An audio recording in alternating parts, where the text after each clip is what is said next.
Kita akan membahas ayat-ayat dan hadis yang terkait dengan dampak atau akibat dari harta haram. Allah Subhanahu wa taala berfirman, "A'udzu billahi minasyaitonir rajim. Bismillahirrahmanirrahim. Wa la ta'kulu amwalakum bainakum bil batil wa tudlu biha ilal hukami litakulu fariqam min amwalin nasi bil ismi wa antum ta'lamun." Shadaqallahul adzim. Wala ta'kulu, dan janganlah kalian makan amwalakum, harta kalian, bainakum, di antara kalian, bil batil, dengan cara yang batil. Watudlu biha, kalian mengadukan dengannya, ilal hukam, kepada hakim, litakulu, untuk kalian makan, farikon, sebagian, min amwalin nas, dari harta manusia, bil ismi, dengan cara dosa, wa antum, dan sedangkan kalian namun kalian mengetahui. Jadi di ayat yang mulia ini Allah Subhanahu wa taala melarang kita memakan harta haram, harta yang batil. Kenapa? Karena dengan cara yang batil mengakibatkan banyak sekali keburukan kepada kita, khususnya nanti tentang ibadah kita, tentang ketaatan kita, tentang doa-doa kita. Ini sangat berpengaruh terhadap jiwa. Oleh karenanya sejak awal Allah Subhanahu wa taala mengingatkan kita, melarang kita supaya kita tidak makan harta itu dengan cara yang batil, cara yang tidak sesuai disyariatkan oleh Allah Subhanahu wa taala. Karena hasilnya nanti adalah haram. Apa itu harta haram? Al-malul haramu huwa kullu malin harama syar'u alal muslimi tamalukuhu wal intifa'u bih. Jadi yang dimaksud harta haram adalah al-malul haram, huwa, dia, kullu malin, setiap harta, harama syar'u, yang syariat mengharamkannya, alal muslim, atas orang muslim, tamlukuhu, untuk memilikinya, memiliki, wal intifa', dan memanfaatkan bihi, dengannya. Seorang muslim diharamkan untuk memiliki atau memanfaatkan, itu adalah harta yang haram. Secara garis besar, harta haram itu ada dua. Yang pertama, harta haram dari segi zatnya. Jadi al-haramu li dzatih.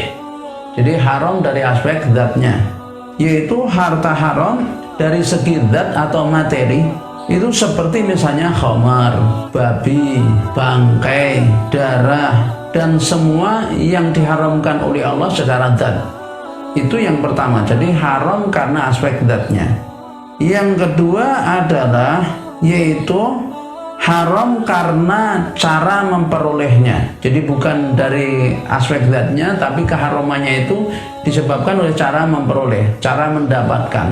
Jadi ada harta haram yang haramnya itu bukan karena zatnya, tetapi haramkan karena cara memperolehnya, yaitu harta haram bukan dari segi zatnya, tapi dari segi sifat di luar zat harta itu. Disebut juga dengan harta haram dari segi sebabnya. Jadi al-haram bisababi, atau haram dari segi cara memperolehnya, cara mendapatkannya. Jadi yakni al-haram li kasbihi, jadi haram karena cara memperolehnya. Jadi ada harta haram karena aspek zatnya, ada harta haram karena cara atau aspek memperolehnya. Di mana contoh harta haram karena memperolehnya, cara memperolehnya adalah harta riba, harta riba. Nah sekarang ini di zaman dimana kita sangat-sangat tidak bisa orang berlepas dari riba. Orang yang lepas dari riba itu kena tetap debunya riba. Itu harta riba. Yang kedua harta judi, hasil maisir. Perjudian sekarang juga marak luar biasa. Bahkan di internet, wah lebih dahsyat lagi. Setiap apa bisa jadikan fasilitas untuk judi. Harta suap, ini harta yang dari hasil riswah. Ini juga harta haram cara memperolehnya. Kemudian harta curian, jadi karena syariqah, harta rampasan, ghasab, yang ghasab. Kemudian al-ghisi, harta dari hasil menipu, dan lain-lain sebagainya. Jadi masih banyak lagi. Jadi itu harta cara memperolehnya. Yang dimaksud adalah kondisi di mana turun harta. Jadi maksud saya orang mendapat harta. Nah itu bisa menjadi harta haram karena aspek caranya. Maka kita sebagai seorang muslim wajib kita berhijrah menuju yang halal, ya, dari yang haram menuju yang halal. Ini sesuatu yang tidak bisa ditawar. Kenapa? Karena inilah nanti yang akan menjadikan kita itu di dalam beribadah, di dalam melakukan ketaatan, itu diterima oleh Allah SWT.